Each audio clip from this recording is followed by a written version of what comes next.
مدنی channel کے ناظرین، for asset کے ملک انڈونیشیا کے عاشقان رسول کی انتظار کی گھڑیاں ختم ہوئیں۔ الحمدللہ ثم الحمدللہ۔ خلیفہ امیر اہل سنت حضرت مولانا حاجی عبید رضا اتاری مدنی مدہ ذلہ العالی کی انڈونیشیا آمد ہو چکی ہے۔ بنداچی شہر کی مسجد رایا بیت الرحمن میں رکن شورا حاجی محمد ایاز اتاری اور نگران انڈونیشیا مشاورت و دیگر اسلامی بھائیوں کے ہمراہ حاضری ہوئی، جہاں نماز مغرب ادا کی گئی اور پھر بندہ آچے میں ہی موجود حضرت سیدنا حبیب ابو بکر بن حسین بالفقی رحمۃ اللہ علیہ کے مزار شریف پر خلیفہ امیر اہل سنت نے رکن شورا اور دیگر اسلامی بھائیوں کے ہمراہ حاضری کی سعادت پائی اور صاحب مزار و امت مسلمہ کے ایصال ثواب کے لیے دعا فاتحہ خوانی کا سلسلہ کیا گیا۔ اس موقع پر خلیفہ امیر اہل سنت نے صاحب مزار کے حوالے سے گفتگو کرتے ہوئے بتایا، یہاں پہ ہمیں ایک مزار شریف پہ حاضر ہوئے ہیں،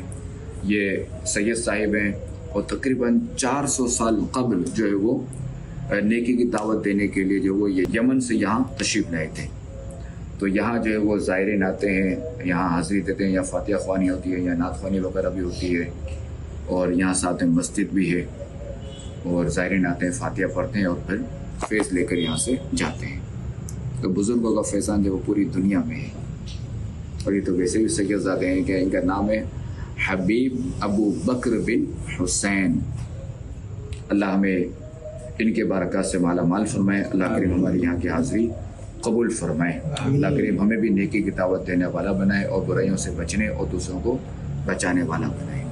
ادھر مزار شریف سے ہی متصل مسجد میں مختلف شعبۂ زندگی سے وابستہ عاشقان رسول کے درمیان نیکی کی دعوت کا سلسلہ ہوا۔ اس موقع پر خلیفہ امیر اہل سنت نے نیکی کی دعوت عام کرتے ہوئے شرکاء اسلامی بھائیوں کو دین متین کی خدمت کے لیے دعوت اسلامی کے دینی کاموں میں حصہ لیتے رہنے کا ذہن دیا اور سنتوں کی اتباع و پیروی میں نیکیوں بھری زندگی گزارنے کی ترغیب بھی دلائی، جبکہ نگران انڈونیشیا مشاورت نے خلیفہ امیر اہل سنت کی گفتگو کا انڈونیشین زبان میں خلاصہ بھی بتایا۔ اختتام پر خلیفہ امیر اہل سنت نے دعا کروائی اور اس کے بعد موجود عاشقان رسول نے خلیفہ امیر اہل سنت سے ملاقات کی سعادت پائی۔